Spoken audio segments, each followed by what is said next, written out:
This week on Arcade Couch, the Xbox is more scared of TikTok than other consoles and games. We touch on the Pokémon leaks while keeping the full images and other details away with a 10-foot pole, and we go through what games we're releasing in November 2025.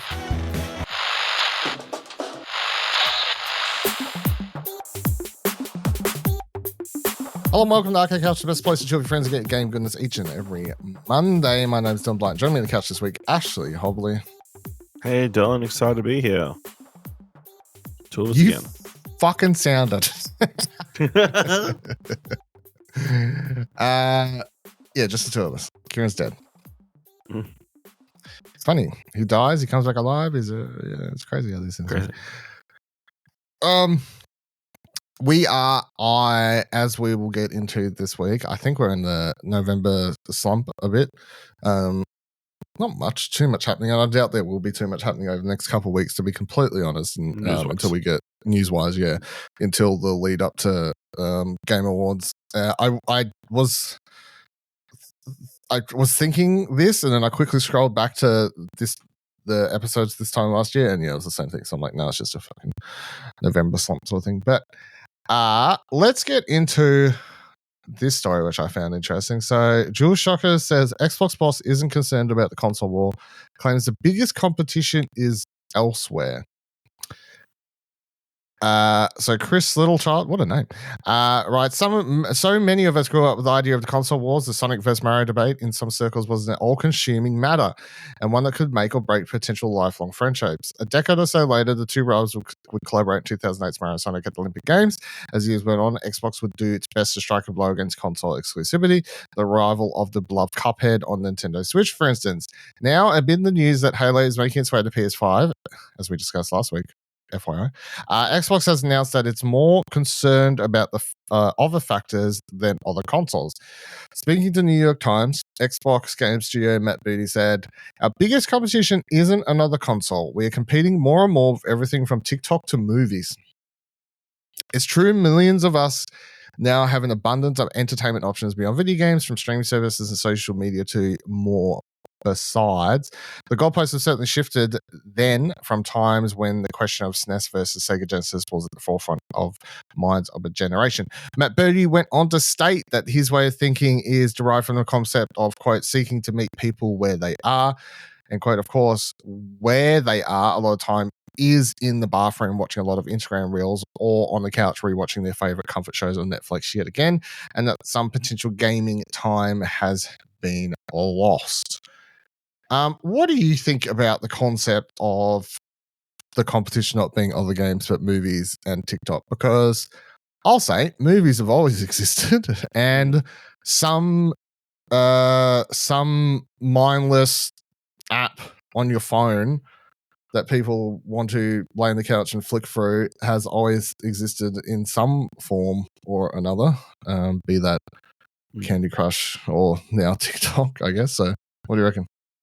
Well, I think it's coming from a place where they are in second place and can't really catch PlayStation, like from a console's perspective. But I guess it's looking at the bigger picture of like gaming, the gaming industry as a whole, and the gaming industry is competing for your time and dollars with every other form of entertainment. So, it's accurate, but also like not really the point. Because you're trying to capture the market of people who are going to be playing video games, But, I guess when you're not winning, you've got to spin things in the sunlight. What it had me thinking about was, so we know that movies on Netflix in particular are given a note of when you're making it, like, or when they're writing them, to basically dumb down the dialogue for a lot of them, so that people flicking through and watching TikTok or playing a shitty mobile game can, like, they are given notes to dumb down the scripts so people can watch it while multitasking, because they know that's what they're doing.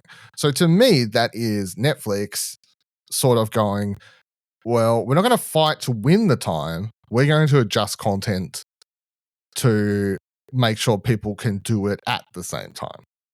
And if you want to know how I feel about that, of course, it's disgusting and terrible.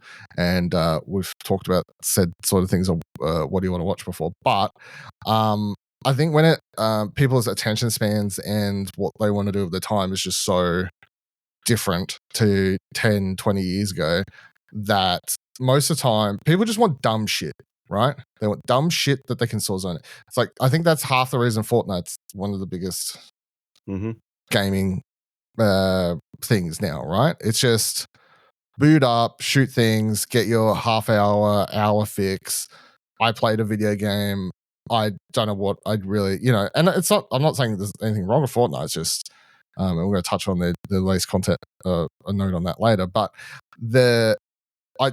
I'm like, are you fighting for, like, I'm just like, what you're fighting for is the fact that people are just like, all the companies, the entertainment companies, the entertainment sector of the world is just agreed to pretty much like, we're just going to give people dumb shit.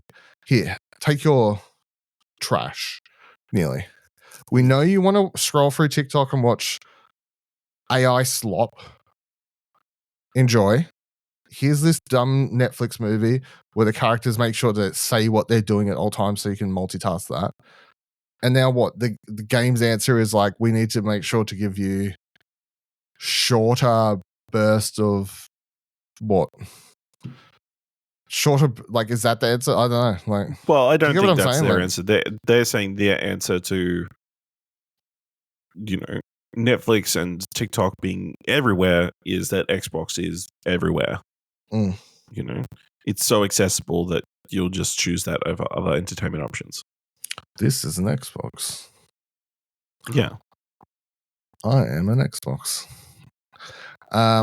Is this even with... Because obviously games just don't have that opportunity to allow you to multitask in the same way that you can. Or a movie or most games not, I guess. Most games, no, yeah. Which, and here's the thing of like, because what does it say? And I'm saying this as someone who quite often will second screen a movie while like working on an article or something. So I don't know if I'm part of the problem, but I'm also not seeking out, and I'm not completely zoned out. Like, I can still, like, sitting where I am currently talking to you, I can see, like, I don't have to turn my head. You know what I mean? Like, I can, like, it's in my peripheral vision at all times. I'm not completely detached. Yeah. But I don't know, like, what it says about us currently, that nearly every and all entertainment forms have to require the ability for you to do two things at once. There's only so much time in a day. You're just trying to fit as much in as possible. Do you know how many people are doing something while they're listening to this podcast? Oh, yeah. 3. Yeah. Got him. Self-burn. Yeah, no, it's like, and obviously that's one of the reasons I always say about love going to the cinema, is just because people have to shut the fuck up and pay attention. You have no meant to. We meant to, yeah. And good cinemas will kick people out and tell people off who don't follow that rule. But yeah, I mean, the video games don't have the same thing. I mean, even if you're saying, like, I guarantee, and like, again, I do this, but it's like, if you play a multiplayer game and between rounds, what do? Reach for your phone. Oh, even sometimes loading screen. Well, we don't really have them as much anymore, I guess. New fandangled technology and SSDs and whatnot. But, every time there used to be a loading screen in the game, phone. Yeah. Phone. 20 seconds. What do I achieve? I don't know. Open Twitter. Scroll for a second. Cool. Just the inability for our brains have over years just been so, like, cannot sit still. It's crazy. Yeah. So good luck to Xbox trying to win that, because I don't know how you video games in general can, if we go down the same path, I'm like, I just don't know how video games can win the battle for time over people doom scrolling TikTok. Here's my suggestion: good games. Hmm? Good games would be my suggestion. Oh. You know, or games at all. You know, stop cancelling them and Well, yeah. Stop firing studios and let them put out games. You know. Yeah, but they're not going to make money, so you know. They decided not to make money when they implemented Game Pass, so you know. Yeah. Do you have another thing I find interesting? Obviously, I'm a big fan of One Battle After Another, and love that was more or less accepted from the get go of the way art should sometimes be made, which is just like here's a bunch of money to make art. Like we're not expecting to make the same amount of money, and if we do, cool, sorry. But and quite often movie studios, like the Marvel movies and stuff, they're like, we need to make 3 times. Like they set the expectations on those so high, ridiculously high. Video games, how often do you ever see something other than indie games, I guess, made and actually treated like art? Because they're quite often just treated like everyone wants to talk about the video game industry as an art form, but obviously the people quite often we read about with interviews, be it Matt Booty in this case or whoever it is, everyone's always just talking about them from a thing, like if thing doesn't make money. When's the last can you think of a single video game where someone said here's money, make thing and you didn't feel like there was an expectation of it having to be a return and treated like a toy? You can't. No.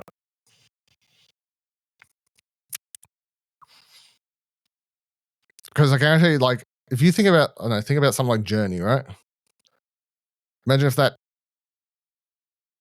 like, they're not setting out there. We're going to make Journey. It's going to make $5 billion. Billions of dollars, yeah. Going to fight for people's time and money. No. Different story.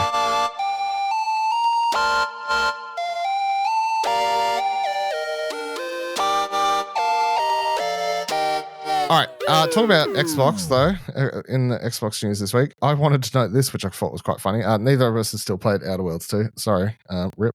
But PC Gamer had an article that says the Outer World, and Kieran was obviously getting shitty about this last week, but the Outer World 2 dunks on you with consumerism flaw that secretly makes you stupid if you bought its $100 version for early access. So they write premium editions with early access periods. Love them or hate them. Let's be real, you probably hate them. We can't deny the fact that they help make the line go up for shares because they keep doing it. So it's very profitable enough to tank the negative PR.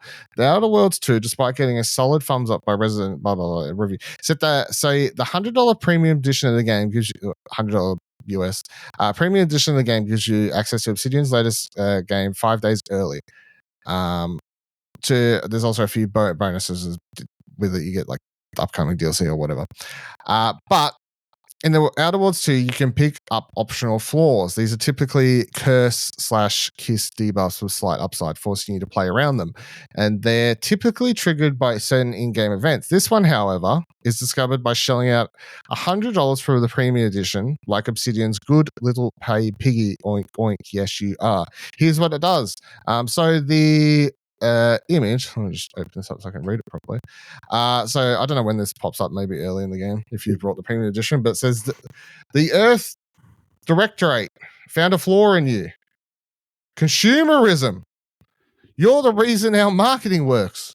Promotions and sales have riddled your brain, and you're more interested in buying the next big thing than financial planning. The effects are you get negative 15% vendor prices and you get negative 10% sell value at vendors, which I believe just means you pay 5% less. Why? It's like all the pricing in the world goes down. Yeah. 10%, and then you get an extra 5%. Yeah. So this is very funny. Like, because at the end of the day, I guarantee the premium edition stuff and all that's not Obsidian's. That's a Bethesda like publisher choice thing, or maybe even Xbox, right? So the fact that when they found out that it's probably happening, and then someone's like, "Fuck it, we should put a flaw in the game for anyone who actually shills out and buys it, so we can make them feel bad for spending that extra money on our game. Or is it justifying them buying it early because now they've got this 5% discount on everything, in the game. Get you through quicker. Yeah, that 5%. You don't need to spend as much. Yeah. And it's I would assume exclusive to only the people who bought $100 pre-order. Yeah. So really they're getting this extra bonus, making their purchase even more worthwhile. Yeah, but their profile, their character's skill tree will constantly say they've got the consumerism trait. That's worth fine. It. Hashtag worth it. A lot of people like to have their characters be exactly like them. So, Yeah. I found this quite funny though. I was like, that's some. The funny thing is that they've also they said the writers have assumed that they've copied the dumb trait and added the a lot of the dialogue options from the dumb trait to this. Added it to that. Okay. So all these people have the option to ask dumb questions, implying that they're dumb. Yeah. Okay. What if you pick up the dumb trait as well? They could. If you pick up the dumb trait, it gets even dumber somehow. Yeah, maybe that'd be funny. Double dumb. Dumb and dumber. Just die straight away. You press forward on the ship. Yeah, you try to fly. It's like game over. Please restart game.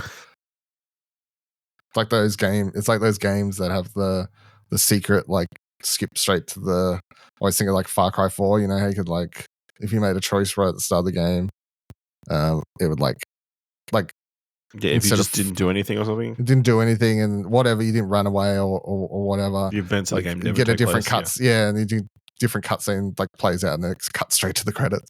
It's like if you get double dumb trait, it just the ship blows up and cuts straight to the credits. Deletes your save file. Yeah. Comes back, new game, load game, doesn't exist. Do character creation better. Yeah. That's funny. All right, in Nintendo news this week. So, ready for press start for this one. Out of nowhere, Nintendo has announced that Animal Crossing New Horizons is getting a big Nintendo Switch 2 update as well as massive content update. Both of these things will launch on January 16th with version 3.0 being free and the Switch 2 update being $8 Australian for owners that want to upgrade. As far as the Nintendo Switch 2 update goes, it will update the resolution to 4K in TV mode. It'll add mouse controls. And you'll also be able to call residents by their name with the built-in Nintendo Switch 2 microphone, and you'll have 12-player online multiplayer sessions. Being able to call out the characters in the game is very fucking funny to me. Do you reckon if you go motherfucker, Tom Nook pops up? Who that capitalist pig over there? Tom Nook just fucking jumps out of nowhere. It's me! The most amusing part about this story is that I feel like talking about it last week. They were rolling out the free update, but without the Nintendo Switch 2 edition. And now everybody talk about it a week later. Yeah. So. The new version of 3.0 update will be available to all players and will be a new resort hotel, which will be run by Cap'n and their family. A new Rossetti feature that allows you to tidy up your island. Slumber Island, a feature that lets you save up to 3 islands and play with your friends online collaboratively. And new collaborations such as Lego and Zelda. So just read through the dot points here, reiterating some of the same stuff. But so Switch 2, 4K, mouse controls, which allow you to decorate indoors, create custom designs, and even compose handwritten bulletin board messages. So it seems like a big boost.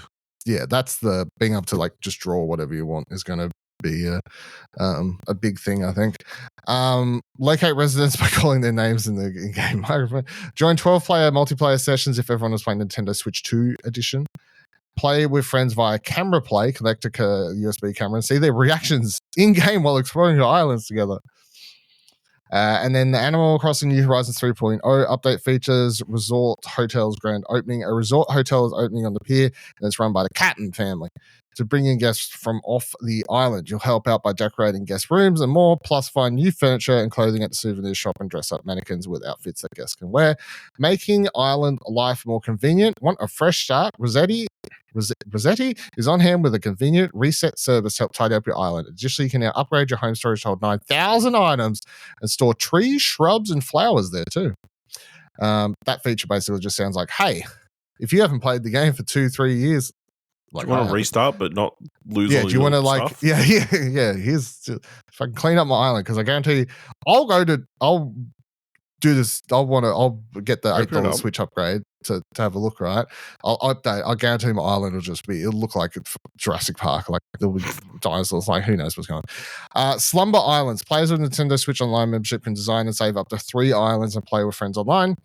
Select the size and layout island, build it, design it collaboratively, access your inventory and decorate your island, plus invite residents from your home island. Collaborations. Collect Nintendo items like Ultra Hand and Nintendo consoles in-game to add some classic flair to your island. Nintendo Switch Online members can play selected classic Nintendo titles in-game when interacting with specific Nintendo console items. 2 LEGO items will make their debut with this update. Additionally, you can use selected The Legend of Zelda and Splatoon series amiibo to invite certain characters and unlock various items inspired by the series. Also, I think it's interesting that they hadn't done like crossover like with their other like Zelda and stuff like that previously. Especially with amiibo, it seems like such a given, but nonetheless. So you'll also the other thing is there they mentioned is you'll be able to buy older video game systems, which NES, SNES, Game Boy, and you'll be able to play those games in the game apparently, or in some fashion. So yeah, I think it's a cool update out of nowhere, but yeah. Well, I think it kind of puts to rest the idea that there's another Animal Crossing coming soon. Yeah, definitely. Yeah. Or unless they're like working on it and then like at the same time they just start fucking around at this at the same time. I don't know. But it is one of those things of like if you think about the 3.0 content, right? They make no money off that. That's a free update. And then Nintendo, if everyone buys the upgrade, it's still not a lot of money. Like there's a lot of goodwill in that update, I think. Considering the amount of hours and time that people have put into that game, they have not monetized it in a 2025 way is basically what I think I'm trying to say. You know, I think if Nintendo was EA, they would have tried to get so much money out of the success of Animal Crossing during COVID. You know, the amount of DLCs and stuff that you would have seen. But they're like, nah, just here's an update, add some random shit. Years later, here's some more free shit. Like, so, yeah. All right, the other thing I want to touch on, and this happened like, this story technically broke last week. I didn't want to read through it at the time because I didn't really want to talk about it, but it has blown up a bit. And the insider, I'm going to read through the insider gaming version of it, which is going to go over stuff, but it doesn't like have all the pictures and stuff because I don't really want to look at them. But there was a huge Pokemon leak a week and a half, 2 weeks ago now. And the leak at first, as it was playing out, you know, I'm reading on social media that's happening. I'm a bit, you know, dubious. Is it real? Not. The second Nintendo then asked the person who leaked it all to, and I can't remember their name to be honest, but whatever site, there's a dedicated like Pokemon leak site basically. The second Nintendo pretty much put out a message and said, delete all this shit or we'll like sue you, more or less. Yep. Then you're like, okay. Oh, that's probably true. It's probably true. Because then they responded, I think, on Twitter, because their site's not English. I think it's like they're in Peru or somewhere. I think they replied on Twitter to Nintendo or something, like tweeted at them like, we don't have those laws in Peru or something. I don't know, like some weird shit. But anyway, huge Pokemon leak. So I'm going to read through the headlines here from Insider Gaming to go through what was part of the leak. But there are, if you really want to seek it out, there are apparently more pictures and stuff you can find online. All right. So firstly, Already confirmed and now available. Hold on, I don't need this because that actually got announced. So basically, they talked about the first part of the leak was that the first DLC for Pokemon Legends ZA, which is the Mega Raichu thing, which yeah, cool. Then the other game part of the leak is Pokopia. The Farm Life Anniversary Animal Crossing crossover thing. They write a release window has not been revealed for Pokopia, though we'll likely hear confirmation at the big 30th anniversary Pokemon Day, with Pokopia taking a slot early in the year before the expected release of Gen 10 in the late half. Pokemon Champions. Pokemon Champions are set to make a big change to the competitive scene of the franchise, which moving forward will not be played on the latest installment of games, instead come from the free-to-play title. Again, the release window has not been confirmed for Pokemon Champions, but the Pokemon World Championships 2026 VGC section will be played on the game, so it will need to launch early enough in the year for players to get used to it for any issues to be ironed out. So, this is an interesting thing that because the Pokemon World Championships, the VGC section is always usually the current mainline game. So currently, all the battles are done on Scarlet and Violet, and then the other games they have there are Pokemon Go, Pokemon Stadium, whatever the Unite. new version. Yeah, and the card game, right? So, but yeah, with the confirmation that the 2026 VGC section will be Pokemon Champions, and seemingly in the future it'll all be Pokemon Champions, because the whole pitch with that game is you can, it's a battle game, but if you play one of the over the coming years for the future, seemingly you get a good Pokemon, you love all its stats, you transfer him or whatever. You transfer it over, and that's where you can old battle in this one, yeah. Pokopia DLC. In the latest round of huge leaks, the franchise DLC for Pokopia was mentioned. No details have been shared on this, nor do we know the release date, but it seems likely that Pokopia will land before the launch of Gen 10. Pokemon Wind and Waves Gen 10. So Gen 10 in 2026 is all but guaranteed, with Pokemon celebrating a 30th anniversary next year, though it's still yet to be fully revealed. Similarly to specific release dates for unannounced titles, expected news to come in February's birthday bonanza. Huge leaks have emerged, though, detailing everything from the game's location to the new mechanics, along with a big new features that will be elaborated on in future generations of the game. The release window is uncertain, expected to land at the back end of 2026. So, seemingly the new game is called Winds and Waves. And I don't think it's too shocking to find out that the next generation of Pokemon games is going to launch the year of their 30th anniversary. I think that makes sense. That makes sense. And also finding out the fact that Pokemon plans to release a shit ton of stuff next year during their 30th anniversary year, that also makes sense. Yeah. Pokemon Wind and Waves DLC. Pokemon has moved away from the previous model of Enchant games or third-party titles in a generation with extra content to a DLC approach. Witnessed the Sword and Shield, then replicated Scarlet Violet. In Gen 9, the first part of the DLC came out almost a year after launch, with the second part a few months later. It remains to be seen whether this similar approach will take place in Gen 10 or whether DLCs will be spaced out more. Expect the DLCs for Gen 10 to come out in 2027. Pokemon Legends 3 Galar, reportedly scheduled for either 2027 or 2028 per the leaks. The third game in the Pokemon Legends series will see players return to Galar, the Gen 8 region, traveling 1,000 years in the past. This would be the second major time reverse in the Legends series, following on from Legends Arceus.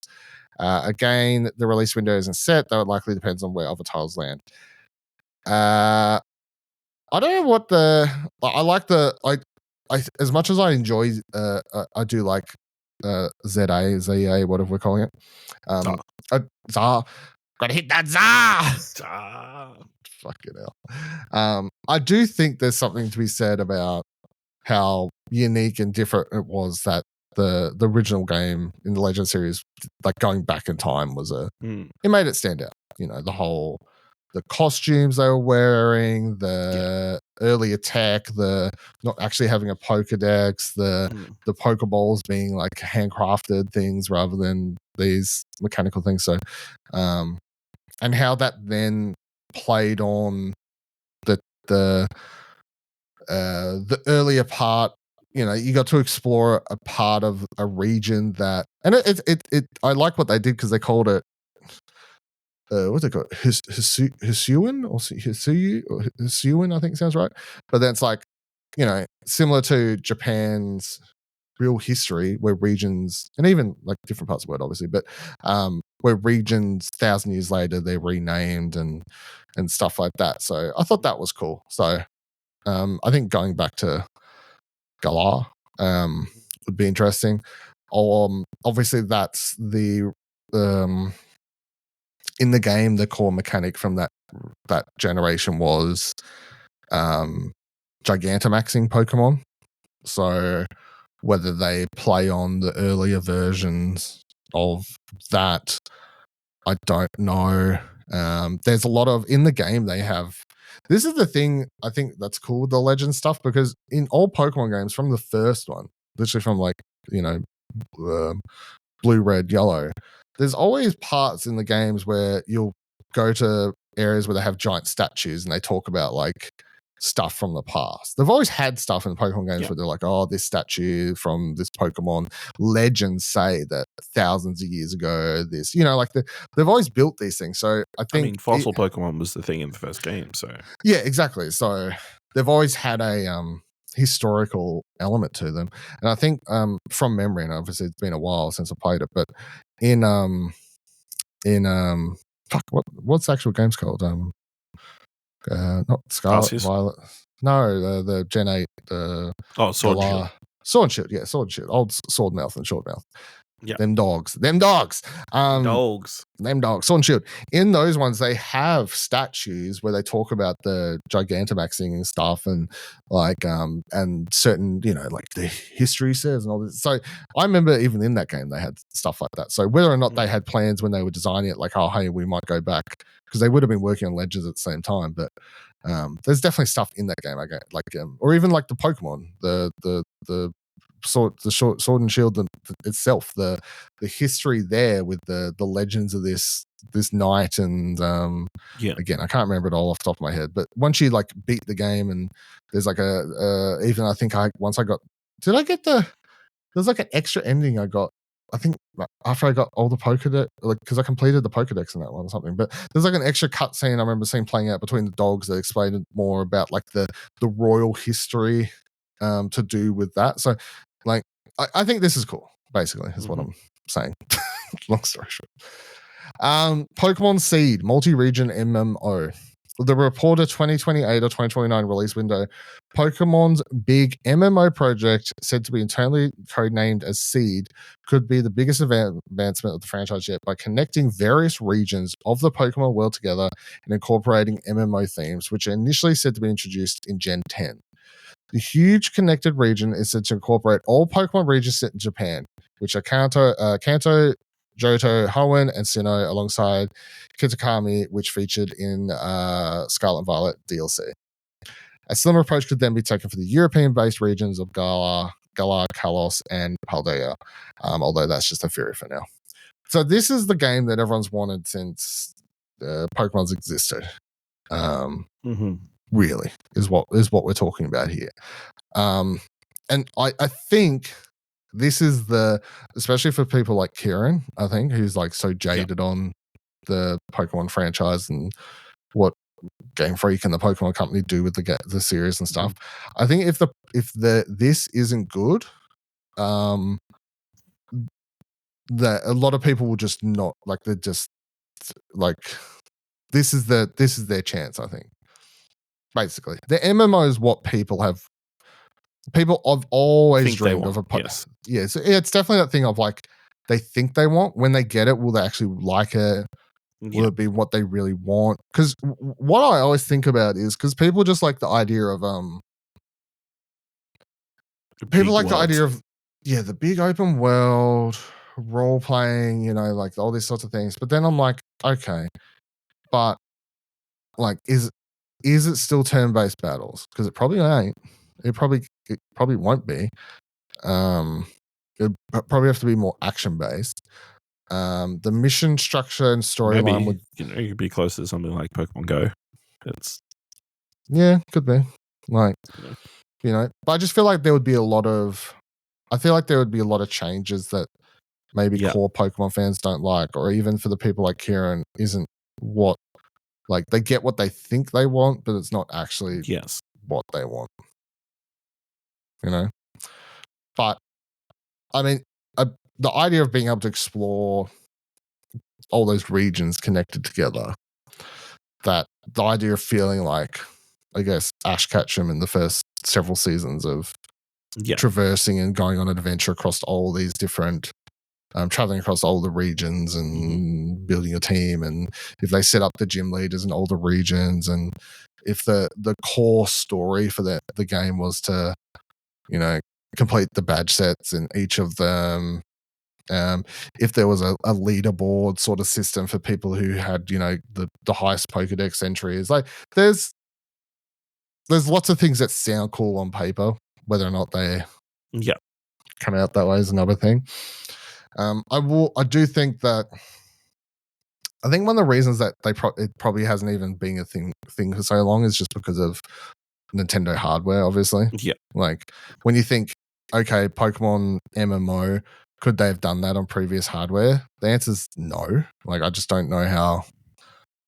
Like, Nintendo's online structure has been so shit for so long that I just don't even know how that would be a thing. Well, I think also the nature of the Switch in general, like, doesn't lend itself to an always online game. No. It's like, well, yeah, it's like unless, chuck it in your bag and they're going to give us a Switch 2 with a SIM card slot. Could be a thing. Then you can actually be always online. I guess maybe in Japan it's easier. Maybe there's Wi-Fi everywhere, but apparently there is, like, more. That's why remember the PSP Go did really well in Japan because there was Wi-Fi basically everywhere, seemingly, or something like that. And the SIM cards thing that you could do. So, I mean, at the end of the day, like, if hotspotting off your phone is so fucking easy, like, it's not that big a deal. And then the final thing was Pokemon Gen 11 said to be arriving in 2030, which would fit perfectly into the 4-year cycle Pokemon has settled into in the modern era between generations. Blah blah blah blah. So I don't know if there was anything else shown about that, but because one of the leaks was apparently just a timeline plan, release schedule thing, document, something. So. I mean, what do you think of all that? Do you think if everything on this leaks is the current trajectory of Pokemon, good? I mean, it seems to be a solid plan of what they want to do in the future. I think I'd love to see more of, like, the weird, like, odd titles like Dungeons or like another Let's Go or something. Yeah, I miss mystery dungeons. Yeah, stuff like, or like just revamp them, or like. I guess that's what Pokopia is, though. Like, that's a weird. Yeah, I guess, like, that's the closest to a spin-off kind of title, But I guess we'll wait and see. Yeah. I mean, you're not a Pokemon person, really, but is you play it, but, like, you're not a, like, diehard. Yeah. Diehard. Yeah. Do you reckon you're done? Would the MMO thing be like a huge deal? I feel like that would definitely be like, that's a point where that a lot of Laps fans will give that a go, assuming it's close to what you want, because we're making a lot of assumptions, like, what if you're playing as an actual Pokemon in that game? Yeah, that'd be fun. Instead of a trainer, Wild. Trying to avoid all these trainers trying to capture you. Yeah. The other thing I'm interested in, I guess we'll find out, is the line in that article about the MMO will build upon things that were built into Gen 10. So I guess we'll find out when it's actually announced. But I mean, even with the last game, Scarlet and Violet, they already built open world. It wasn't what everyone wanted because the hardware and like, obviously that's a whole. We don't need to go down that rabbit hole again. But the open world, and then they have raids in that game already. Like, that was the that was the whole thing. Like the multiplayer component was do raids with your friends, which is an MMO concept. So yeah, and the raids weren't. I guess that to build upon it, the raids in a full Pokemon MMO could be something more like a proper dungeon raid that you see in a World of Warcraft or even a Destiny, I guess, which would be like a full go through, have to battle a bunch of Pokemon, and then there's a big battle at the end. Because in that game, the raid was just basically you're skipping to the end fight straight away. You're like, here's a big monster fighter. Here's a big monster fighter, yeah. All right, in general news this week, reading through from our website, Explosion Network. What video games are coming out in November? I'll read through the list. I'll be honest, not a lot. There's one really big title, but a bunch of indie games.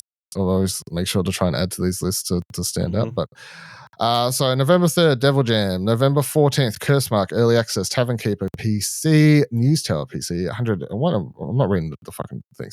1000 X Resist comes to PS5, Xbox Series XS. Actually, I'll read because that's already out. So I was trying to understand because I'd seen like it on Game Pass. I'm like, hasn't this come out already? But I guess it was a PC exclusive, right? Yeah. Okay. Yeah. Bigfoot Life comes, which I'll say when I was looking through. Whenever I do these articles, so a mix of just the big games, and then I go looking through like Steam upcoming releases for like interesting games to add to the list sometimes.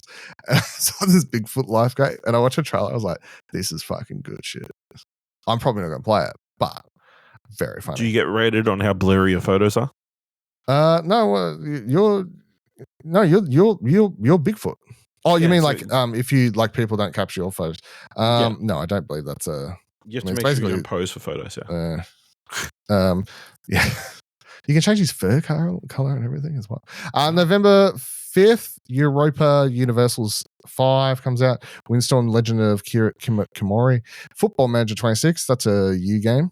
You play that every year, don't you? Usually. Yep. It's coming to Game Pass.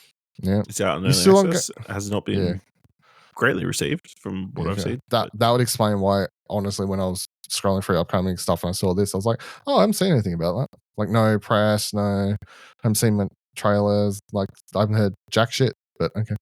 That would explain why. November 6th, you've got the first Nintendo amiibos for the upcoming Metroid Prime 4 Beyond. There's a Samus and a Samus and the bike figure, which is VIOLA, but let's just call it the bike.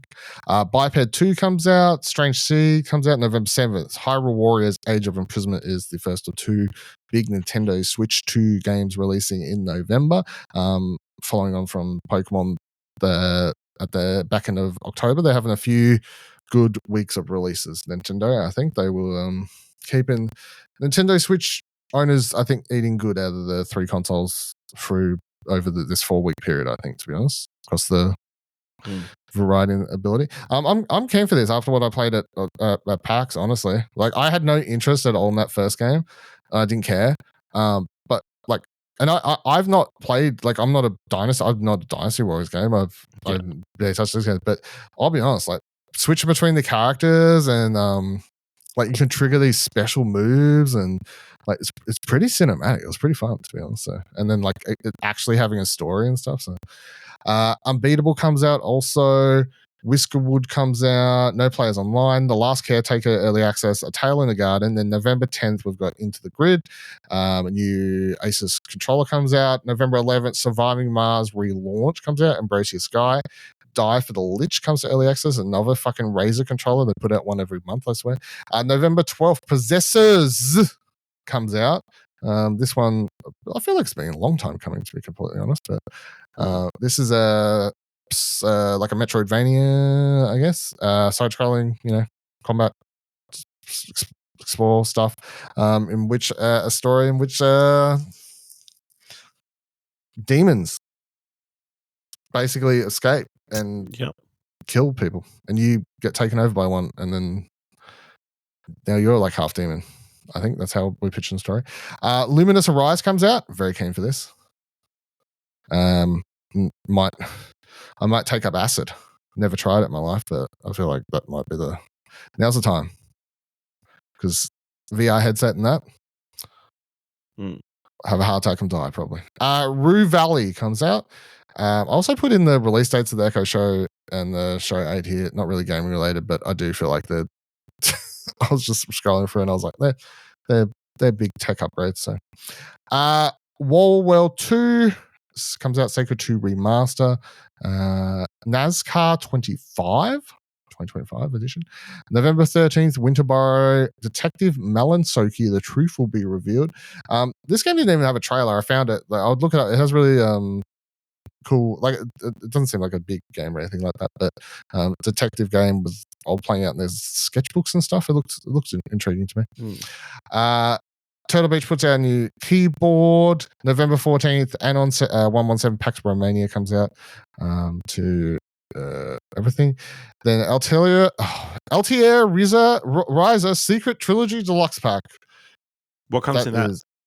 Fuck.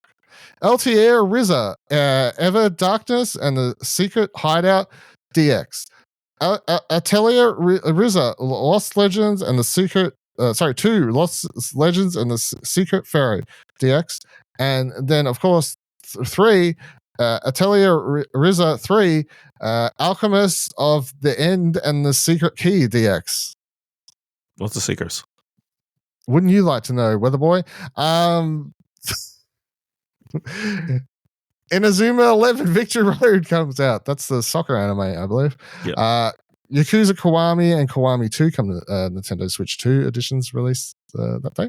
Giga Sword finally releases. That trailer for that game been coming out for ages, I feel. Steel Series releases new headset. November 15th, the biggest game of the month, will be Call of Duty Black Ops 7, of course. Where the Winds Meet releases that day as well. Disco Samurai, a new fucking flight sim shit releases on the same day for you flight sim people. Escape from Tarkov officially leaves early access and releases on November 16th. That's crazy. That game has been in early access as long as we have been running Explosion Network. I think so. I feel like Nick was Nick was playing it day one, Escape from Tarkov. Yep. You can probably go back to the first 10 episodes of Platinum Explosion, and he'll be fucking talking about Escape from Tarkov. So. Which is crazy because it wasn't on PlayStation, but you had to. No. Yeah. I think it's still not on PlayStation. It's still PC only, but yeah. November 17th, Rig releases a new headset. November 18th, The Berlin Apartment comes out, as well as Force Strike, which is a Devolver. I think it's Devolver Digital. No, is it? I think. Oh my god, off the top of my head, I feel like it's Devolver Digital. Yeah, it is. I had to click on the trailer to see their logo pop up. Side-scrolling martial arts game.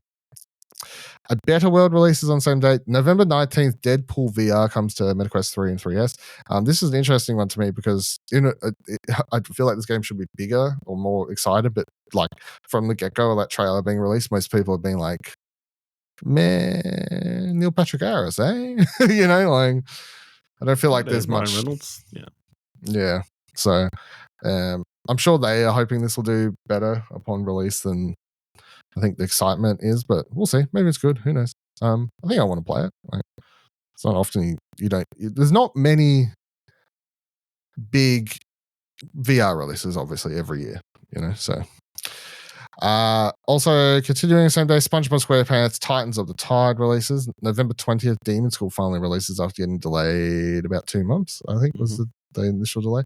Moonlighter 2, The Endless Revolt comes out in early access as well on that day. Then also Kirby Air Riders get some amiibo figures for your amiibo heads on that day. You get Kirby and Warp Star figure, and you get Banana Waddle D figure. And then Kirby Air Riders releases. That is the second Nintendo Switch 2 game releasing in November. So again, should be. It is wild that game got given about what seemed like 20 hours worth of Nintendo Directs, and has released all in the same 6-month period. So, do you reckon this will be super good, or because obviously it's that thing of it should be really big because it's like, hey, the guy that gives you all the Mario Kart games, you love Mario Kart. Anyway, this is his passion project, which is basically just his character of Kirby, but not Mario Kart, but racing still. Do you reckon he'll do? Well, people nah, it's not Mario Kart. We don't care. I think it will do well for a number of reasons. Obviously, close to Christmas. Everybody's Mario Karted already, and there's only so many first-party games from Nintendo on the Switch 2 so far. So I think because they're putting it out so early in the life cycle, it's got a good chance.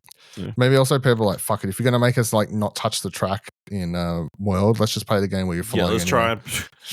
We need to try another racing game that maybe we've got a chance in. Yeah. Play one where it's not all built upon people being able to wall jump over everything. Same day continuing Outlaws plus handful of missions remaster, Demio Cross Dungeons and Dragons Battle Mark, and Terrified the arcade game, which of course your boy is excited for. November 22nd, Potter About comes out. November 25 of Ash and Steel, Solo Leveling Arise Overdrive arrives on PC. That game I believe is already out on mobile devices. Constance comes out as well, November 26th, Project Motor Racing, Captain Wayne, Vacation Desperation, which has a wild art style, Terminator 2D No Fate, which I believe also got delayed, but anyway, at some stage. And then November 30th, you get some more gear, you get a fucking air controller stick, you get a Turtle Beach headset, you get an 8-bit Doge keyboard, which has like these two attachments, I think, for you can two little buttons you can set to do what it looks cool. And then November TBD stuff I spotted was 8-bit Pro 3 Bluetooth controllers are coming out, which have different colors that look kind of cool to me. They look like NES controllers, GameCube. Yeah, so they look cool.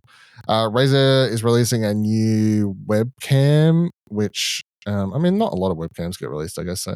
And then also there's a Sea of Thieves limited edition controller being released by 8BitDo. The Ultimate 3 controller, but it is a exclusive 40th anniversary one for Rare and Sea of Thieves. So if you love Sea of Thieves, there you go.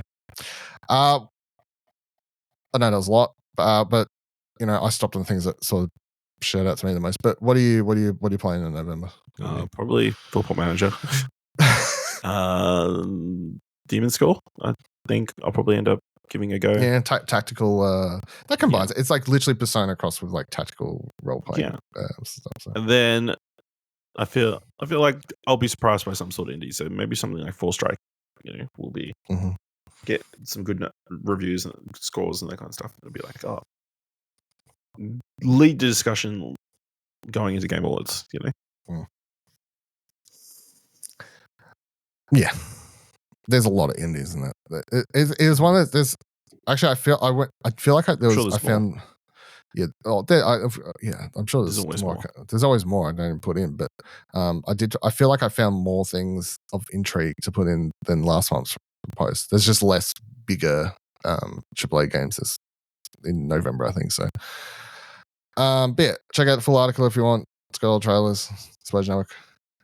All right, continuing in FYI, in case you don't know, Fortnite has now got a Simpsons thing. Do we want to play this? Do we want kind of. We were talking about, I think, on What Do You Want to Watch last week or the week before, about if people still care about Simpsons. I think also something came up somewhere about Simpsons. Yes, we talked about the upcoming announcement of the Simpsons movie. Yes. Oh, that's right. The Simpsons movie, yeah. Which was about, the thing. That was like, it's 20 years old. It'll be 20 years since the first movie when the new one comes out. Yeah, and it's like wild that they suddenly announce a movie.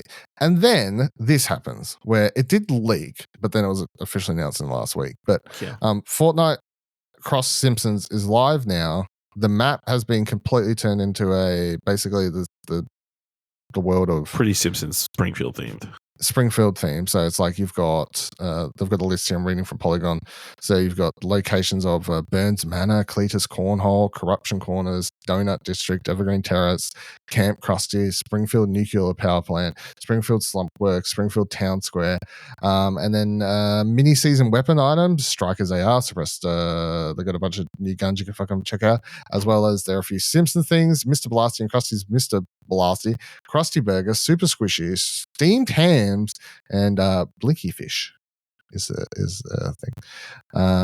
The biggest change in this mini season is, as Polygon writes, of course, the new map, but you'll quickly notice that the map is much smaller than usual. Instead of packing 100 players into Springfield, the max player count has been lowered to 80. The lower power player count combined with small map will lead to faster paced games. Additionally, there's a new cosmetic item named Sidekicks. Sidekicks act like pets and they'll follow you around as you destroy other players in Battle Royale or just about any game mode available in Fortnite. It may seem a little dangerous to bring a banana dog into battle, but don't worry, they're indestructible. Yeah, so in a world where we were talking about, do people care about the Simpsons? What do you think about all this Simpsons Fortnite stuff that's happened?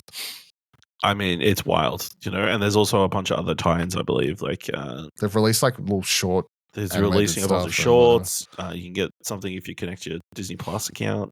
And all that kind of stuff. They've gone hard. They have gone hard. I'm intrigued to see the full list of skins that are going to be available. Because I watched the trailer, like the announcement or whatever. And like Bart and Lisa in like in little mech suits. Because obviously if they were to be their proper size, they'd be too small. To makes sense. Terrible advantage. Tiny hitbox. But yeah. It's very odd seeing Simpsons in that art style, in 3D. We did get a lot of, there's a lot of nostalgia for things like Hit and Run and that kind of stuff where they were in 3D, but, it's been a while. Yeah.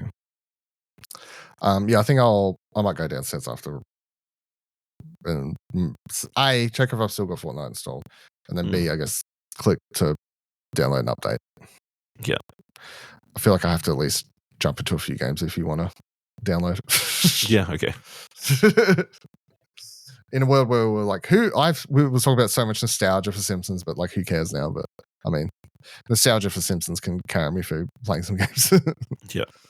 If they have jokes from the last like 10 seasons, I'll be like, wow. No idea what you're talking about. Yeah.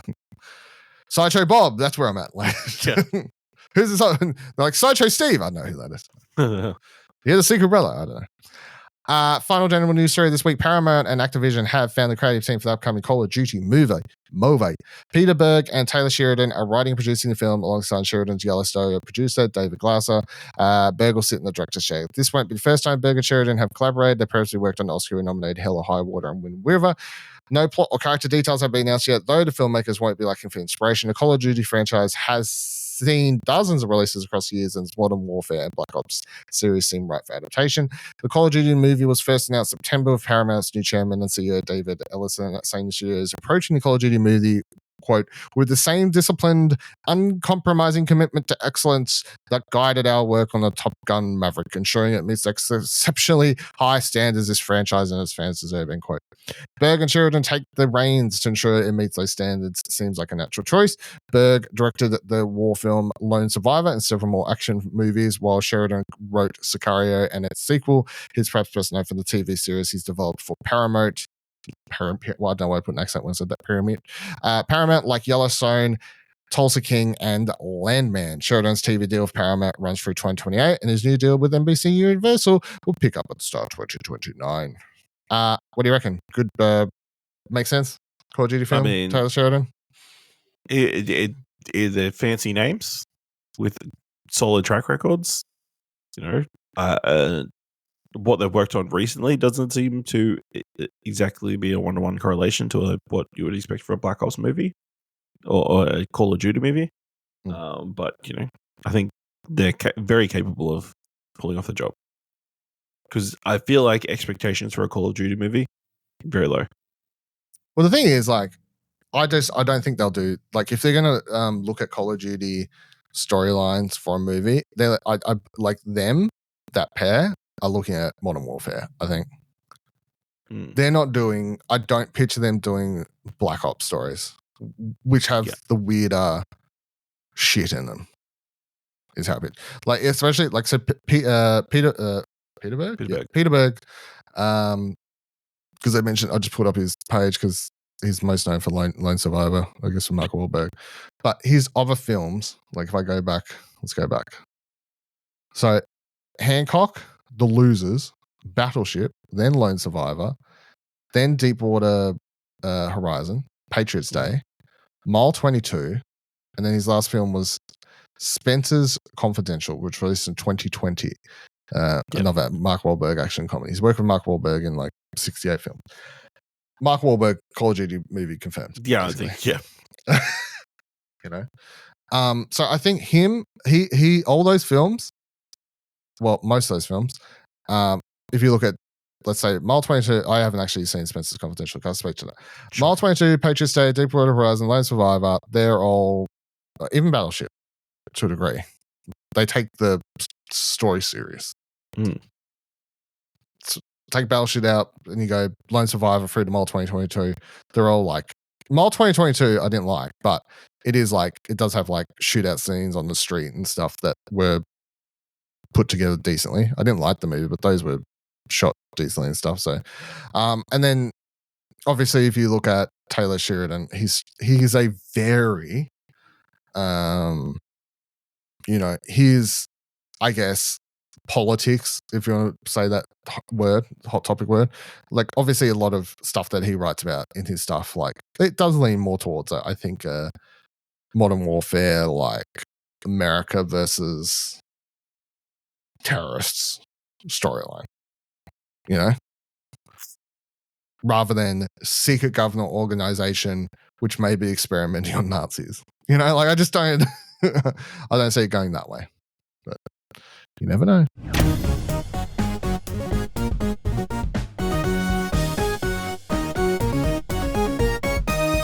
News roundup for some quick-fire stories for y'all that happened this week as well. So Battlefield Dead Red Sec is a free-to-play Battle Royale mode, and it is out now. I may or may not play it. I have a little interest, surprisingly. It's just too late to me, the Battle Royale thing, you know? Anyway, it's called Red Sec. It's out now. People seem to be enjoying it because it is bringing the hecticness of Battlefield, I guess, to a Battle Royale. The November PlayStation Plus essential games have been announced. They are Stray, EA Sport, or WRC24, and Totally Accurate Battle Simulator.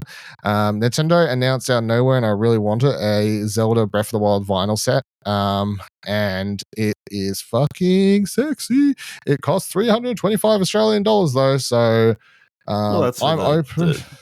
Yeah, but that's the one I want. I want that limited edition. I ain't here to fuck around. I want the prettiest things. And in non too surprising news, the Minecraft movie is getting a sequel that is set to release in American cinemas on July 23rd, 2027. So probably around Australia around the same time. Shocking considering how big the Minecraft movie did, that they would greenlight a sequel so fast.